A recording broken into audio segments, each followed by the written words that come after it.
Yeah. Like if you had a stand, you could literally like I could probably even get a fake one. Yeah. And then just like be like, hey, hello, welcome to the podcast. I guess this is the introduction, right? Well, yeah. Quick. Should I go ahead and tell the full story? Yeah, I might as well. well, right? Be as Because transparent as possible. we're for sure gonna drop that People as are an gonna know audio both, yeah. podcast. And we should have no expectation of it being the exact same thing. So this is actually podcast number 2, but it's actually number 1. So long story short, we recorded a whole podcast. Yeah. It was stellar.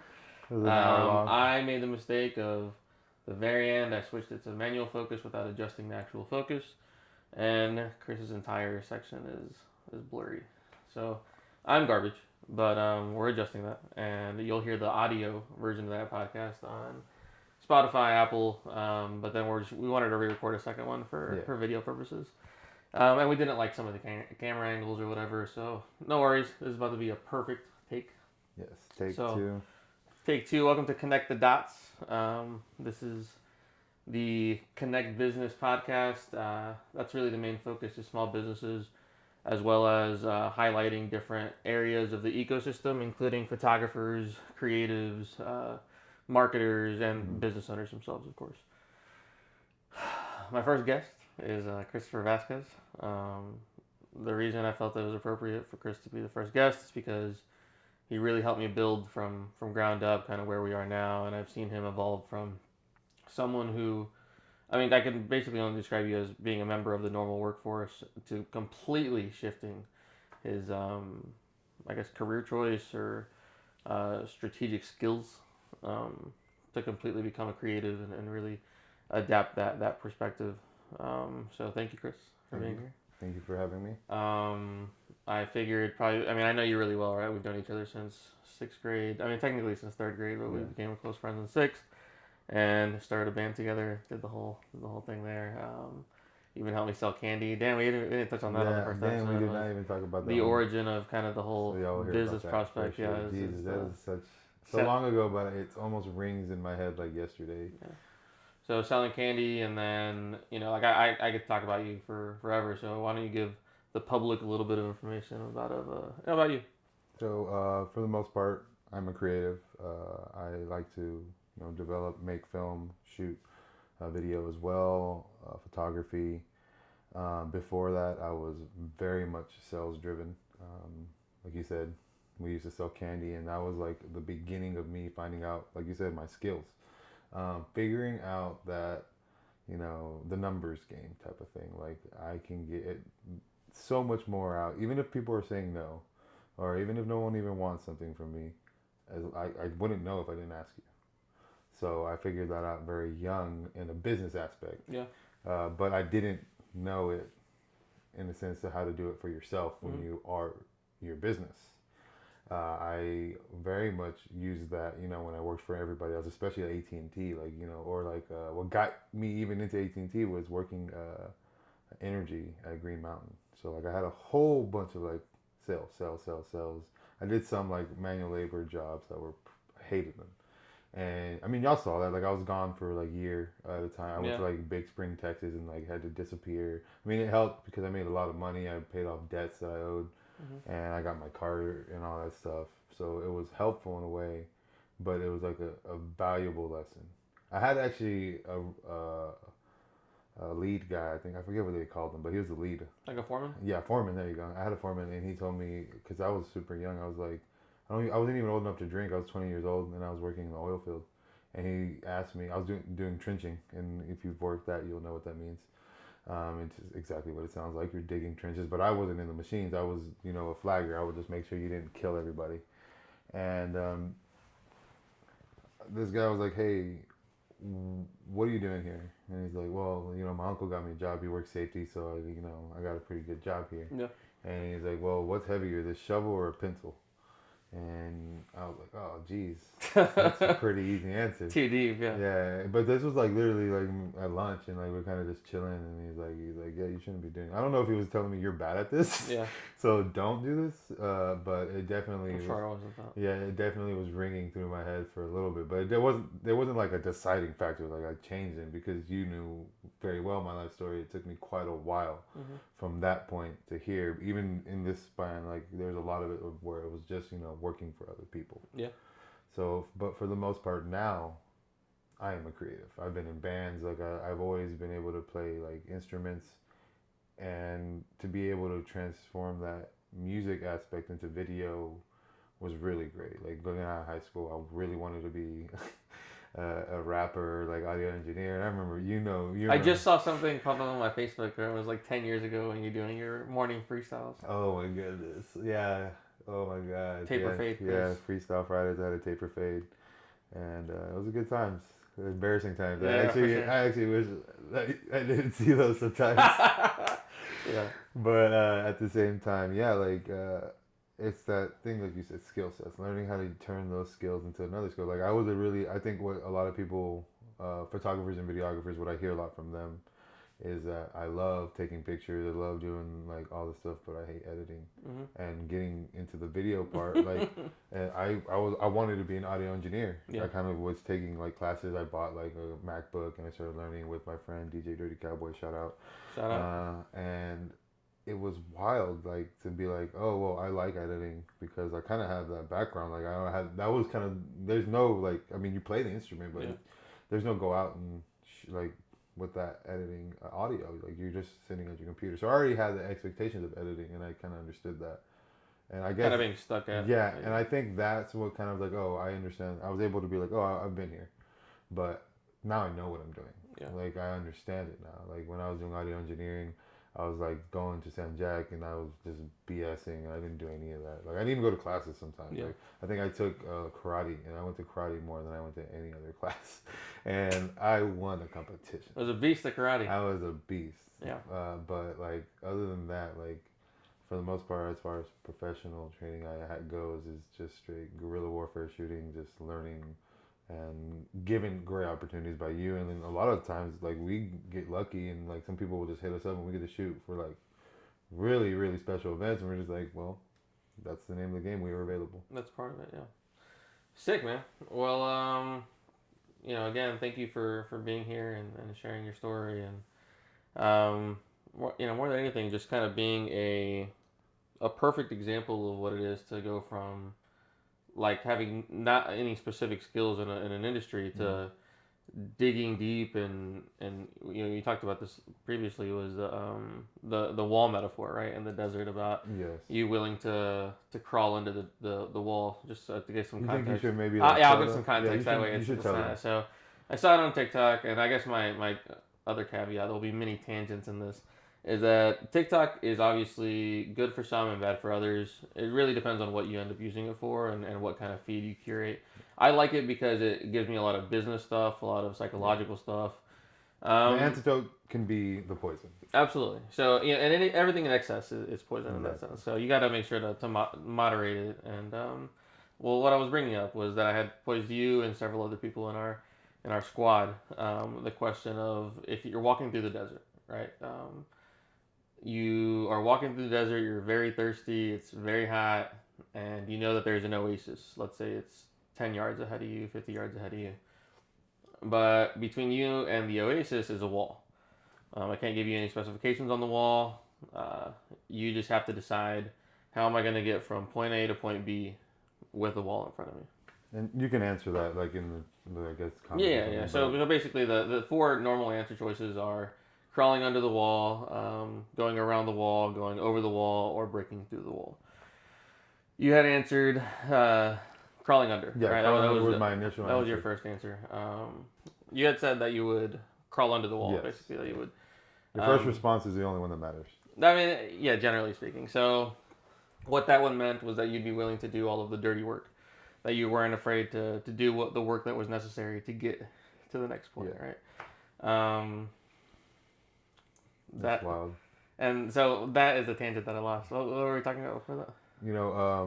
Oh yeah, so being that prime example of kind of going through and having no specific resources. I mean, no more than like the average person, right? Because I mean, like I exist and I helped you, but everybody has someone that they can look to, or at least some sort of online presence that they can find. Because although I helped you kind of start, I didn't give you everything. Like you had other people in your life that you had met through work, or online resources that you had seen on YouTube. I think what you originally said, you're like, just learn everything you can about editing right now. Yeah. Because that's what I'm going to need you for. Because I didn't have a camera at the time. I was using the phone in my gimbal, and I would go shoot whatever events. You know, as second shooter because you had the 6,000. Yeah. And that was like probably the smartest thing, you know, business wise for the both of us, because I think for the most part, I don't have all the rules down when it comes to photography, but I know I have a creative mind, and I know what I want to see. When I watch film, I'm very quick to catch things that are like obvious. So you want to make things exciting. So I understand that. And I have good people like you and Margot to kind of guide me in the way that I look at it. Yeah. And just to see you go from basically someone that worked at a t-shirt shop that I wouldn't just trust to shoot, you know, with an iPhone at that point. Legitimately, I feel like I remember. And then now I would hand you my camera and be like, hey, go shoot this wedding for me. Yeah, you'd be like, hey, we need this, you know. And without any hesitation, I know you would get it done and get it done really well. Yeah, so, and it would represent what we've built, you know, ConnEcht. Absolutely. Because we both understand, like, we have very different styles, but when you're contacting ConnEcht, you're getting ConnEcht. Yeah. So, like, and we've I think even more recently now, we've seen, like, okay, this is how you shoot, this is how I shoot, this is how ConnEcht is going to come out. And for the most part, it's super healthy balance to understand that, because being uncoachable is such a bad quality, especially when you're dealing with clients. And I think that's why we get real good reviews from everybody, and we're always like, they call us back. You know? We just deal in so many different industries that we know that, like, there are professionals and specialists in what they do, and we do what we do. So I think in combination and being okay with integrating those two things is what really makes us powerful in that, because I mean, we've shot everything. You can't. I mean, I can't think of anything specific. We've shot music videos. We've shot weddings. We've shot fitness promos. Yeah. I mean, exciting to boring stuff. To like free to very expensive. To, you know, we've done podcasts that are even our own. Yeah. It's been crazy events that, like, you know, we thought we'd never get to. You know, one of the funnest events is, like, you know, doing the convention. What's it called? The Taste of the Town? Taste of the Town with the boys every year, and then, you know... We did Michelada Fest that one time. Yeah, I mean, you know, that was my first event. I worked for you. That was the first paid... Not the first time you paid me to work, because I've done other... My first recording. Yeah, my first, like, event where I was like, hey, I'm a shooter, and I'm getting paid for this. Yeah. Sick. And, man, that's crazy. I didn't even think about that. That was my first event. And that was years ago. That was years ago. And yeah, I mean, that's a perfect example. Like, you starting at the editing portion for me is kind of like, all right, I have a goal in mind, right? And my goal is to be in this field, in this industry. How can I get there from nothing? You know, and what did you start editing on? Like, what was your first? Was it you just had a computer from years ago, right? Like, it was your older MacBook. I had a really 2017 MacBook that I was trying to go to. Because I dropped out of college pretty much twice. Yeah. The first time was right out of high school, and the second time was when I was working at AT&T, and I literally paid. It was weird. My classes cost $666. That should have been a sign. Like, hey, you're gonna fail. School's a double. Yeah, like, why are you even trying this? I didn't say that. I'm just kidding. Yeah, please go. Like, if you haven't bitched, and do that to my cousins and like in future nieces and nephews. Please go to college. I know that there's ways to. If you're using what you want to do, you can go passionately. Yeah. And, you know, with good direction, because you have a degree. Yes, it took you a little bit longer. Took me a long time. We talk about it, but we had fun, you know. And honestly, you were even given some, like, a lot of leniency, because you were able to prove, like, hey, I'm in business school, but these people taking classes that don't have businesses, I'm running this shit. I wrote several emails whenever I would miss tests or miss assignments, and really it was the testing, because I was just really bad about keeping dates for school. Yeah. I would be like, look, like, I'm managing 3 different businesses right now, and this slipped by me. Like, I have no problem. And I would talk to the teachers, talk to the professors, and I think that my first few years in college were horrendous, because nobody cared. Like, you know, like, you're like, you're taking English. So like, I don't care. I don't care how many businesses you're running. Like, just pass your English class. And I mean, just full transparency, right? Like, that's the authenticity. I failed algebra 4 times before I ended up passing it. I didn't figure out way later in life that it was because I have ADHD and I can't learn things over the extended amount of time. So when I passed algebra, it was in a 2-week period, because it was all together. Yeah, you know, all you're able to retain information instead of, especially with, like, what we're doing. Like, we have our hands in a lot of pots. Yeah. Like we do real estate. I mean, we also do videos. We do photography, and sometimes that's not all at the same time. Sometimes you'll be shooting somewhere, and we have to coordinate because I have a shoot for you, or I have a shoot for me. Yeah. And or sometimes it's not even we also have Sorry Mom, and sometimes we'll be doing that. Secret brand. It's a secret brand. If you know, you know. Yeah. And so like there's just so many like things that we're doing at a time, and sometimes we'll give ourselves the slack, but at the same time we're like, hey, get it together. And then we it's lucky that my boss is also my best friend because those stern talkings to are heartfelt, opposed to like this person wouldn't be talking to you this way unless they cared. Correct. Yeah. So and also that's the thing that you're not going to get when you work with like corporations, like our boss Cody, like that guy taught me how to work out and change my life. There's things that you're not gonna get in other places, and maybe your boss will do that with you at like AT&T, but I just didn't have that experience. People make the difference, man. I think that like Cody, Cody was very impactful. Shout out Cody. Yeah. Was very impactful to us. Really, in a real realtor. estate because that guy was. He did the game plan aspect of it. He followed the people before him, and we're basically following his steps as far as his roadmap to success. Yeah. But I think that we would do that anywhere. Like I think that if we worked at AT&T, we would try to be that kind of beacon of source for. And you know what? And I was given those opportunities to go up in management, but I saw what that was because I hated my managers. So you were literally going to go from being cool with all your homies to them being like, you're a loser. Yeah. Like you're the guy we don't like anymore. Like bro. Like and the reason being is because your performance is a direct reflection of his performance, and not that there's not a balance there. Yeah. But the way I experienced this, and in the cell phone and selling internet industry, is that they really don't care what's in that person's pocket. You have to pitch it all, and it's not that I don't pitch everything. It's just that I have compassion and I care about people, so I want to go to sleep at night as well. And I know my customers. Most of my customers are regulars because people usually like how I interact with them. Yeah. I'm not like just dismissing people. I like interactions with people. You call me approachable Chris. I make friends when I don't even want to make friends. And it happens, but at the same time, I'm learning boundaries. So it's a practice in both. So yeah, man. I mean, what you're talking about feeling is that passion. Like we can't sell things that we don't believe in or two care about. And I think that so a perfect example is when we were in high school and we were selling candy. I never saw myself as a salesman type. I always saw myself as masterminding, coordination, whatever. And more like the logistics, right? But as we got into real estate would be considered sales in every other aspect, right? But for me, the reason I liked it was because we were legitimately just helping people. Like that was the entire thing. Like and from the beginning, when you started in real estate, it was never push someone into a house, never sell someone something that they don't want, because you will immediately leave a bad taste in someone's mouth. And what's crazy, dude, like when I talk about the way I deal with like real estate, when I hear like how people have like older, especially when it's like an older agent, not being ageist, but like just people that have just been so set in their ways and they're so used, they've worked this market, they're numb to it. Then I guess it's like that the dopamine rush of getting someone into a house isn't the same anymore to them. Because for me, even like though I'm blessed beyond belief because of the team that I work on, that I even get to like take pictures all the time. Like sometimes I'm bringing the camera for you, you're taking pictures for me. Like that is a blessing, that we get to close like that. And I have that time to be able to be like, okay, I'm going to reflect and not just let it go. Because I think what a good friend of ours, Edgar Rivera, said, it was the day I got my license. He said, hey, like calm down, kind of remember this feeling right now. Because there are going to be moments where you don't want to do this and where you don't want to be here.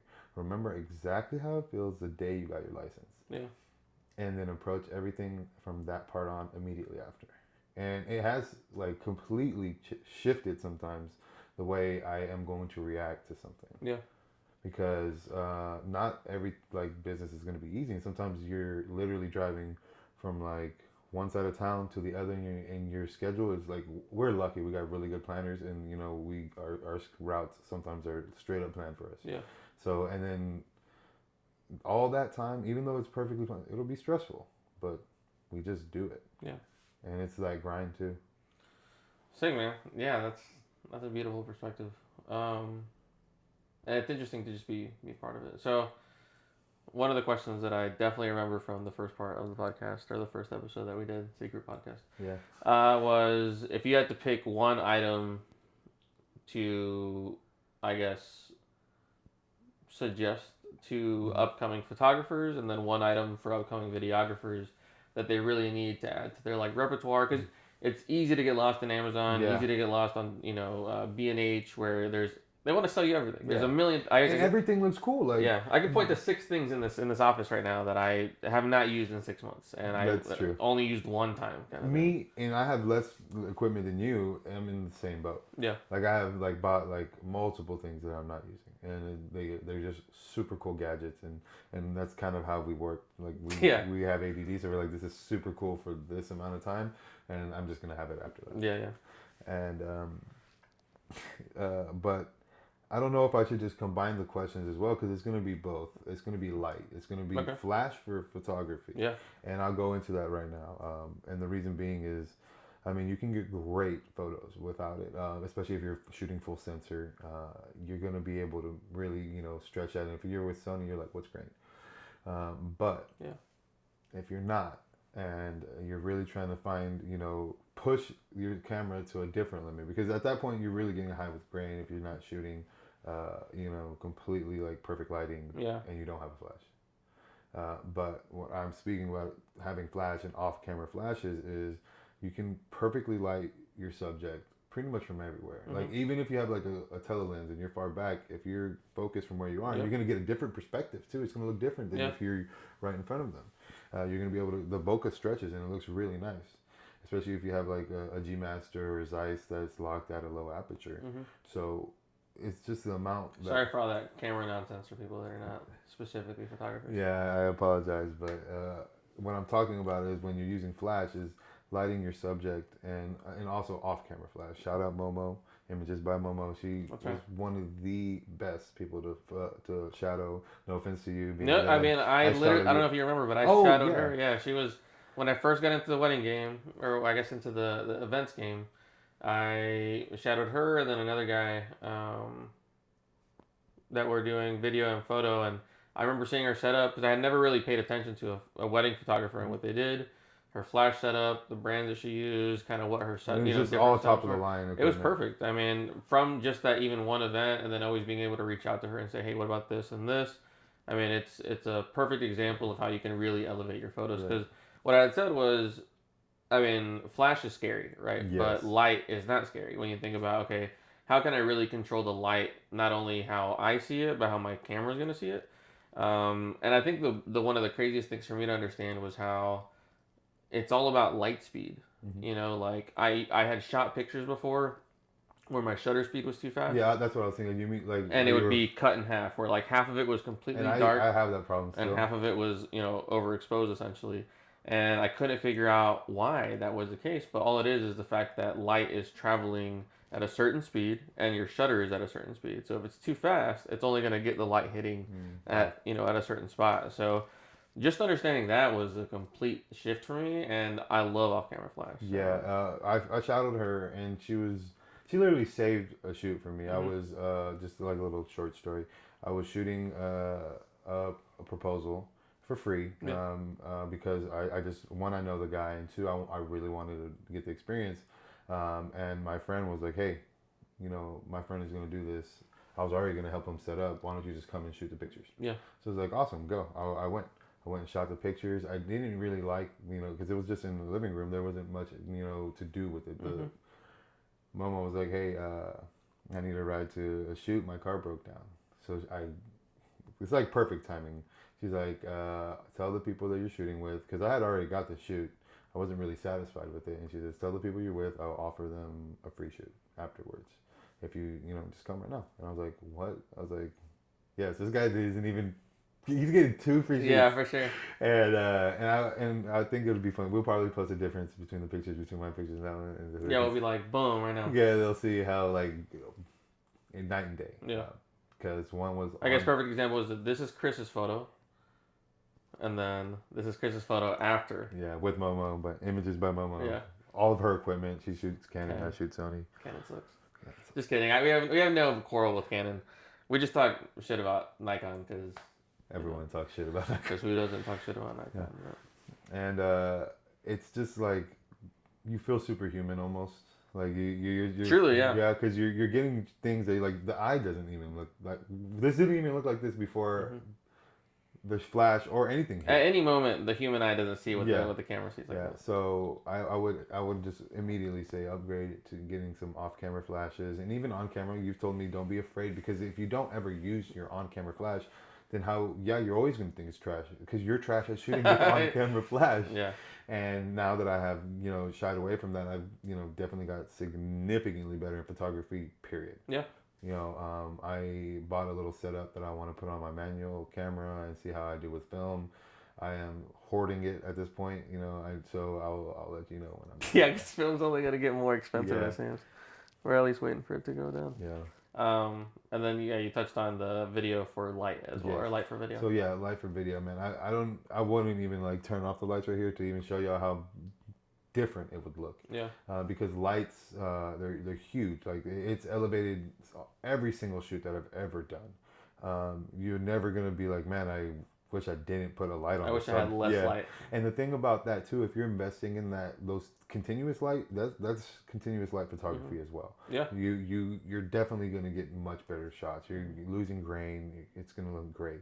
Especially so, I was Autofocus works faster too. Like the universe has like given me some things that I don't even know how to explain. One of them being David Blanco.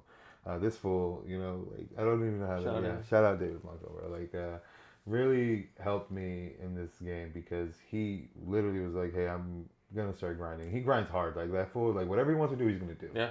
And he's like, "I'm gonna find someone that needs a videographer, and I'm gonna be a videographer because I'm not working right now. I don't." And I mean, he has good work. He does what he does. Yeah, I remember him texting me about that.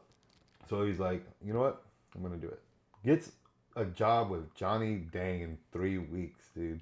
Is this shout out Johnny Dang? Shout out Lambo Jules at Sharp Sound location, bro. Original Johnny Dang location.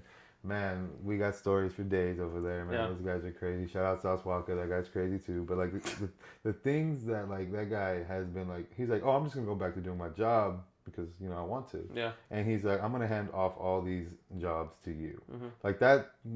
Nobody just gives off. No, that's monstrous for sure. There's monstrous opportunities like that, and I got to make crazy videos for these guys. I got to learn so much with Margot, who was like my lead editor. Shout out Margot. Straight up angel from heaven. She would save some footage. I don't even know how. Yeah.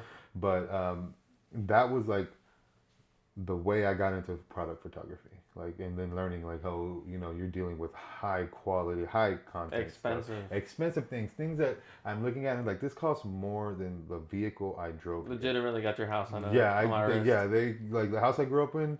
That's 2 of these. Yeah. Like you need 2 houses to buy this. And David kind of like goaded, like he had all these like he had lined up a lot of things for himself. So quite literally like he could be exactly where I'm at if he wanted to. And be doing a lot of the things that I did. I mean, I worked for you still when he was doing that. Yeah. But I mean, as far as with Johnny and Kevin Dang, he could legitimately just kept going on with that working there, and continued with that. And honestly, working with them was like straight up a blessing because of him. Because all those people were like his friends. It's like getting invited into a new friend group. Pretty much. He was like, "Hey, this is my guy." He's the one that even taught me how to use my camera because at the time I knew more about cameras than him, and I was teaching him. Yeah. So, he let them know, like, hey, this is a guy I learned from. So, immediate faith from them. And then they just gave me full faith with, whatever he was taking care of. He taught me actually how to be super coordinated, too. Because he did everything. He does everything on Excel sheets. Like, this is how long it took me to do this shoot. Because that's how they wanted things hourly. And that's straight up business mind like you, too. But, he was, like, straight up the reason I was able to elevate my game. Because I was shooting with the 6000 at the time, which I still shoot with. Yeah. But, that's the camera we're shooting with right there. With actually the lens you bought me for Christmas, the 50 mil. Yeah. Full sensor and full sensor. And he just kind of like straight blessed my game and showed me like how to really just go in here and learn how to use this lighting equipment that they had. They invested a $10,000 light setup that comes with like a Canon and it hooks up to a computer. So he showed me how to use this. And then I learned, you know, how to make product videos there. I got to work with, I mean, it's one thing, like, you know, you see all these people get to make these cool videos in their houses. Like when COVID happened, people had to get creative. So they're like, let me just make brand videos for brands that aren't paying me. Yeah. I'm getting blessed to like straight up work. Do your actual brand videos for Rolex, Petit Philippe, Hublot, like crazy things. I don't even know what these brands are, but and that's how you know they're expensive. And like just absolutely blown away, like getting to see like Cartier and like learning what's actually, you know, considered, you know, valuable to what's not as well. And then like, so I'm getting like I'm getting to see people that like you hear on the radio every day. Yeah. Like and then now I'm doing product shoots of their jewelry. So it's like I'm getting to practice with some of the coolest things. I have a professional like you know, rotation table with perfect lighting, and I just get to have fun while making money in the most like craziest like roll of the dice luck situation with John Holiday. And huge shout out to John, dude. Like I can't even like understand, like with the same way you did, was like, I trust this kid. I don't know why. You have to from a business perspective. And he's like, he can make it happen. He taught me about storyboarding, man. And then, you know, I brought that to our table, and then that's just elevated our game. And we don't do it all the time, but when we do, it's a straight up dub every time. And just like being in that like situation, that was, you know, like I said, luck of the dice roll.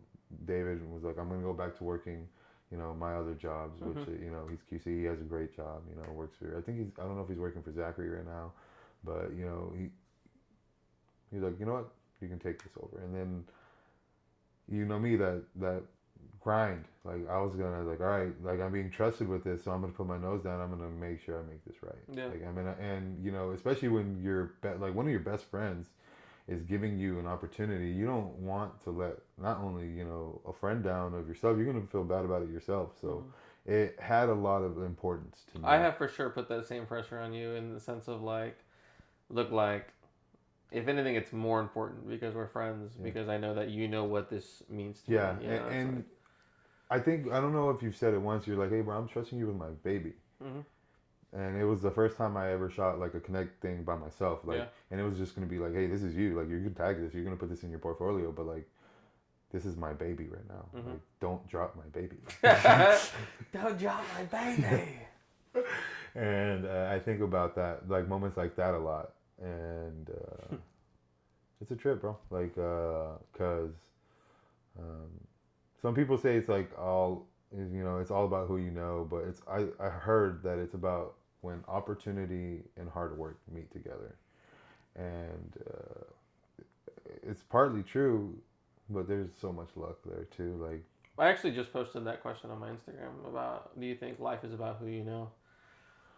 And I personally think it is. I mean, initially when I first started my career at Dairy Queen, you know, I got that job because of a friend of mine. Shout out Courtney. And dang, right there by my house too. Yeah, I mean, Dairy Queen was a large lesson for me, just about like hard work and customer service and I forget that you were working in high school, because like I was like, man, Fabian's never worked like those jobs, and I remember, no, he did, and he immediately found out. But I'm sorry, I was gonna say fuck that, but like, I'm still gonna say, but he immediately found out that's not me. This isn't Fabian. Yeah. This isn't Psycho. Yeah, I mean, shout out Psycho. That's facts. But so I got the job because of Courtney. I remember I worked at Finish Line. I got that job because of sitting like a shrimp. Yeah, I got that job because of Lacey. I'm pretty sure. Shout out Lacey.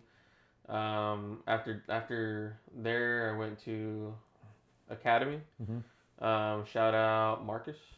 Hey, Solis. Hey, shout out Marcus Solis we used to jam Kid Cudi together in math. And yeah. When headphones were wired and MP3s were hard to get, and you know, I don't know if Amber helped me get that job too. I'm pretty sure she might have played a role in that. But then I helped like six. I had at least 6 people get jobs there, or throughout those other jobs, and then. Dude, if there's one thing that you're gonna do, is you're gonna get the homies a job. I mean, I remember like He's like, bro, you've worked for, baked cakes, bro. You can put that on your resume. That's facts. He's like, I mean, I don't work there. Obviously, I don't now work we're not there. I looking don't for work there jobs, so- anymore. But at AT&T, they had to verify me twice through Fabian. He did technically work for me. I was my HR department, and I was my marketing department, and I was operations and everything else. So I did answer the phone. I didn't lie about. So if you've ever done a freelance job for your friends, put them on your resumes. Just make sure your friends start businesses. Yeah, it's not easy. Just make sure your friends also know how, have a pretty good voicemail too. That doesn't, obviously give it away. I was gonna say it was Mac Miller. Was it Mac Miller? I believe that said, "Get the whole squad a job." Yeah. Shout out Mac Miller. Shout out Mac Miller. R.I.P. R.I.P. And no, so and then what did I do after that? I went to Papa's. Primary. Dude, I forgot about Papa's. I went to Papa's. Shout out Jackie. Dude, shout out. After Papa's, I went to Cricket. Shout out Christian. Yeah, dude, Cricket was short lived, but man, that was no shout out to Cricket. Yeah, I'll leave that there. I left there, started bake cakes for 4 months. Then I went to Papa's. Oh no, after Cricket, I went to Primeway. Shout out my brother. My brother's the one that got me the interview there. I know that I wouldn't have gotten that if I didn't impress them per se. But either way, just the job aspect of it. But then even on a deeper level, I think about you. I think about our close friends. I think about our cousins that are now extremely close with us. Yeah, man. I mean, we know them, right? Yeah. And they are part of life. To me, life is all about who you know. It's about getting to know your friends. It's about getting to know your enemies. Yeah, and then when it gets deep is getting to know yourself. Getting to know yourself. Yeah, it's all about who you know. Yeah. So. Do you even know yourself? Do you even know yourself? And I think that's a powerful ending. I don't know if you have anything else. No, I don't think so. I think we can thank Trey for that one because that's what I was thinking about. Be sure to check out our audio podcast because there's a lot of stuff we touched on that we didn't want to. Maybe not want to, but didn't come up naturally. And we also didn't want to just double take. We just didn't want to force it. Also shout out to Trey because yesterday was stupid insightful. Yeah. I honestly I don't want to. I guess because there was a whole bunch of people there I didn't know, and there are a whole bunch of people I don't know might watch this, but I guess since it's more personal, but I practically induced a panic attack and then brought myself back in that whole breathing exercise because I was like, he said, think about what you don't want to think about. And he's like, why don't you want to think about it and think about that? And I was like, oh, dang. And then I started thinking, I was like, oh, I'm resenting a lot of things. And I'm just not wanting to really admit that. It was almost like a manual ayahuasca trip. Yeah, it was very interesting because when I opened my eyes, I was shaking. I was sweating in my hands. My feet were sweaty, the bottom of my feet. And then I was visibly, when I was talking, I felt like I was a little shaky. And I was like, okay, yeah, there's something to this breathing stuff. So if you've never taken a breathing class, I recommend. Shout out Nervous Apes. Yeah, Nervous Apes. I recommend Trey. We'll put it in the links below because we shouted a lot. Yeah, I mean the way I felt after that class was that the Matrix just immediately disconnected when you said that unplugged thing. I was like, wow, that's something that Fabian has literally said he's wanted. Mm-hmm. So it felt amazing. Yeah. I'm looking forward to the next. Yeah, I used to think it was a little silly to when people would say they go to breathing classes, and then I guess now I'm a little more open minded because I've been wrong, and now I admit to it, and in times I haven't, and then when I think about things, I'm like, oh, well, I used to think this was this, might as well give it a try, and that was extremely insightful. Yeah. I think a good way to end the videos, maybe with a book recommendation. Yeah. That's the one you sent me. On Audible, Breath, right? yeah. Yes. Get you friends that send you books on Audible. If you don't, y'all really need to elevate that. Elevate each other. Even if you don't, you be the friend that sends people. Yeah, just start sending. I mean, you get 3 if you subscribe a month, so you can send 1 to a friend and then keep 2 for yourself. Yeah. Well, thank you, Chris, for being on the podcast. For being on 2 podcasts back to back without any hesitation. Yeah, man. Obviously, we're going to just take over the world. World domination shit. Boom. That was great. Yeah, fuck yeah. All right, let's start these. Yeah, that was 43 minutes.